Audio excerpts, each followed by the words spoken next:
అగ్నికి ప్రతీక, జ్ఞానాగ్నికి ప్రతీక. ఆ శివలింగం ఎలా వచ్చింది అని అడిగారు.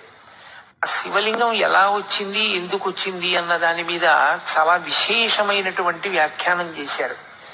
ఒకానొకప్పుడు బ్రహ్మ విష్ణువులిద్దరికీ కూడా కలహం ఏర్పడింది. దేనికి కలహం అంటే ఎవరు ఎవరికన్నా గొప్పవారు అన్న విషయం మీద. ఎవరు ఎవరికన్నా గొప్పవారు అంటే ఎవరు ఏ పని చేస్తూ ఉంటారు అన్నది చూడవలసి ఉంటుంది కదా.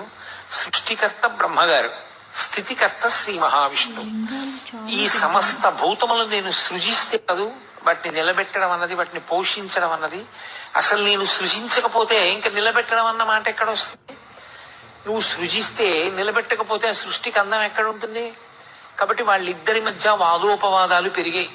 అయితే ఇక్కడ ఒక అనుమానం వస్తుంది. 4 వేదములను 4 ముఖములతో చెప్పగలిగిన వాడు సరస్వతీదేవి యొక్క భర్త, ఇంతటి సృష్టికర్త, లోకానికి పితామహుడు, మహానుభావుడైనటువంటి బ్రహ్మగారికి ఇలాంటి అజ్ఞానం పట్టుకుని లోకాలన్నింటినీ దక్షతతో నిర్వహించగలిగినటువంటి వాడు, స్థితికారుడు, ఎందరో రాక్షసులను దునుమాడినవాడు, దశావతారములను స్వీకరించగలిగిన వాడు, అటువంటి శ్రీ మహావిష్ణువు ఇటువంటి అజ్ఞానానికి వశుడై వాళ్ళు కూడా అహంకారంతో అలా కలహించుకుంటే ఇంకా